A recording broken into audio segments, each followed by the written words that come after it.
सुप्रभात प्रिय बच्चों। पिछले क्लास में शीर्षक अपने और पराये को नियमित किया गया था। आज पुनः शीर्षक को नियमित करते हुए पाठगत जो मौलिक बात है उसके संदर्भ की हम जानकारी आपको देंगे। पिछले क्लास में हम लोगों ने देखा था कि राजीव नाम का जो इंसान है उसमें इंसानियत कूट कूट करके भरी हुई है। उसके पीछे का कारण सिर्फ इतना ही है कि जहाँ वहाँ पर घायलों में लोग सिर्फ और सिर्फ अपनों को खोज रहे हैं, देख रहे हैं, छाती पीट रहे हैं, सेवा शुश्रूषा के लिए अन्य प्रकार की कार्यों को करने में व्यस्त हैं, वहीं यह एक पात्र ऐसा भी है जो अपने सगे संबंधी के लिए चिंतित तो है ही, साथ ही साथ उस व्यक्ति के साथ भी वह संलग्न है जिसके लोग इस संसार से काल कलवित हो गए। यह अपने आप में एक इंसानियत का सबसे आदर्श प्रमाण और आदर्श उदाहरण है। विपत्ति, मुसीबत, कठिनाई, जटिलता, तकलीफ, ये सबों की ज़िंदगी में बारी बारी से आती है। ऐसा नहीं है कि यूं ही जीवन पार हो जाता है। जीवन एक संग्राम है, नित्य प्रति आपको युद्ध लड़ना है। यथार्थ भाव से यदि आप आगे बढ़ते हैं, सकारात्मक दृष्टिकोण से मानव को मानवता की शिक्षा, इंसान को इंसानियत की शिक्षा यदि आप देते हैं और कर्म के द्वारा कर देते हैं, आदर्श के द्वारा देते हैं, सोच समझ कर देते हैं, यह एक परिपक्व बात होती है। इसमें लेखक ने हमारे मन में सुषुप्त जो मानवता है, इंसानियत है, उसको इस पात्र के द्वारा जागृत करने का भरसक प्रयास किया है। लेखक हमें यह बताने का प्रयत्न किया है, प्रयास किया है कि वास्तव में अपने दुख के साथ दुखित होने के साथ साथ यदि अन्य की व्यथा, पीड़ा, कष्ट, दुख और तकलीफ में हम भागीदार बने तो यह हमारे लिए और किसी भी मानव के लिए सर्वश्रेष्ठ कार्य होगा। और किसी की दुख कम नहीं होती। जैसा कि मैंने आपको कल क्लास में बताया था, खून का, आंसू का, दूध का रंग एक जैसा होता है। इसकी व्यथा, पीड़ा, प्रसन्नता, अप्रसन्नता सब एक जैसी होती है। इसमें किसी प्रकार की अमानवीय पक्ष नहीं होता। संवेदना और वेदना दोनों को समान ही होती है। इसलिए यहाँ पर जिन तथ्यों को उसके माध्यम से रखा गया है उसको रेखांकित करना, उसको अपने मन में बैठाना, उसके जैसा इंसानियत वाला सोच और कार्य करना निश्चित रूप से यथेष्ट कार्य है।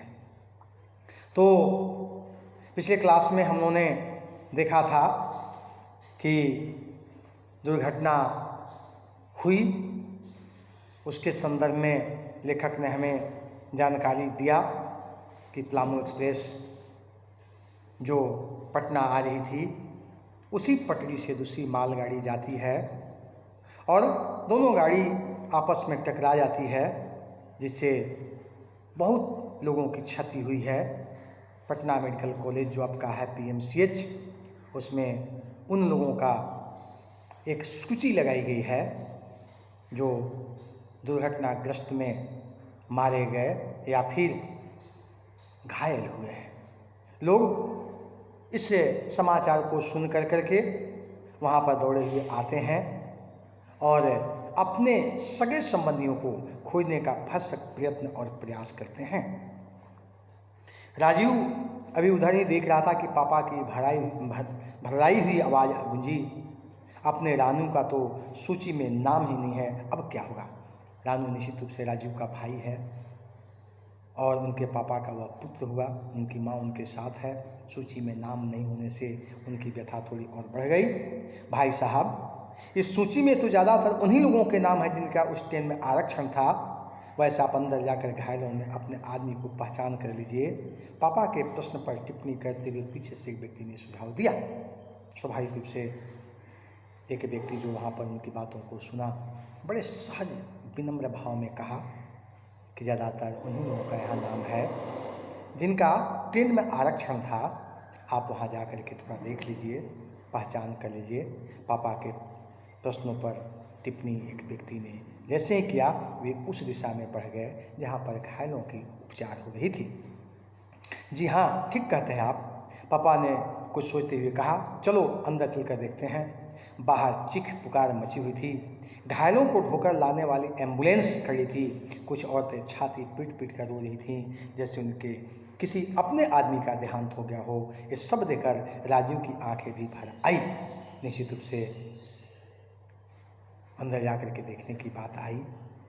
बाहर में जो करुण क्रंदन था, मन को व्यथित करता था, मन विदीर्ण हो जाता था। महिलाएं जिनका अपना सगा संबंधी संसार से विदा हो गया, उनकी छाती पीट पीट करके रोना, चार चार होकर के रोना, व्यथित होकर के रोना, निश्चित रूप से उसके मन में सकून तो नहीं था। वह दृश्य निश्चित रूप से प्रत्येक व्यक्ति के मन में सोचने के लिए विवश करता है कि यह क्षणिक जो संसार है, इसमें इस प्रकार की घटना दुर्घटना की क्या आवश्यकता होती है। आदमी सामान्य ढंग से अगर मरता है तो कोई बात नहीं है, लेकिन कहीं घटना दुर्घटना में किसी की मृत्यु हो, क्षत विक्षत उसका शरीर हो, उसमें नाना प्रकार के कार्य हो, तो निश्चित रूप से मन घबराता भी है और मन बेचैन और व्यथित भी होता है। वहाँ के परिदृश्य को देख करके निश्चित रूप से राजीव के आँखों में भी आंसू आ गए। वह अपने सोचने लगा कि क्या किया जाए। मम्मी पापा की आंखें हर दुर्घटनाग्रस्त व्यक्ति को सूक्ष्मता से देखकर फिर आगे बढ़ जाती थी। जैसे जैसे राजीव की नज़र घायलों पर पड़ रही थी, उसके हृदय में धड़कन तेज होती जा रही थी। मगर उनकी समझ में यह नहीं आ रहा था कि सभी लोग सिर्फ अपने आदमियों के विषय में ही क्यों चिंतित हैं। यही सबसे बड़ा विचारणीय प्रश्न है। आज संसार में सिर्फ और सिर्फ हम अपने तक सीमित हो जाते हैं। यह मानवता के लिए शर्मसार करने वाली बात है। हम अगर अपनों के साथ साथ परायों को भी उसी श्रेणी में लाएं जिस श्रेणी में अपने को लाते हैं, तो इससे बड़ी परिपक्व बात और क्या हो सकती है। मानव को यह बात सोचना चाहिए कि जो व्यथा पीड़ा दुख तकलीफ उसकी है, उससे अगर हमारे सहयोग से, हमारे सम्मिलित होने से थोड़ा कम हो जाए तो उसके लिए जहाँ अच्छी बात होगी वहाँ मेरे लिए भी एक सुकून का भाव सामने प्रस्तुत होगा। वास्तव में उसके मन में इस प्रकार की बातें आती थी और प्रत्येक व्यक्ति को इस प्रकार के भाव से अपने आप को निश्चित रूप से जागृत करने का प्रयत्न और प्रयास करना चाहिए। वह इस बात को समझ करके सोच करके थोड़ा चिंतित होता है। सभी लोग सिर्फ अपने आदमियों की खोज क्यों करते हैं, क्यों नहीं उन अपनों में से परायों के प्रति भी हमदर्दी का भाव या अन्य प्रकार के सकारात्मक सोच के साथ मानवीय जो पहलू है उस पर विचार क्यों नहीं करता। इन सारी बातों को निश्चित रूप से हमें सोचना चाहिए। वास्तव में यह जो संसार है थोड़ी स्वार्थ के लिए, थोड़ा अपने आप में सीमित होकर रहने के लिए जाना जाता है। लेकिन अगर हम मानव हैं, मानव के लिए न सोचेंगे तो आखिर मानव किसके लिए कब सोचेगा। हमें मानव के लिए ही नहीं सोचना है, बल्कि जो जीव जंतु पशु पक्षी हैं उन सबों के लिए सोचना चाहिए। यदि हम ऐसा करते हैं तो इससे श्रेष्ठ और बड़ी बात कुछ नहीं हो सकती।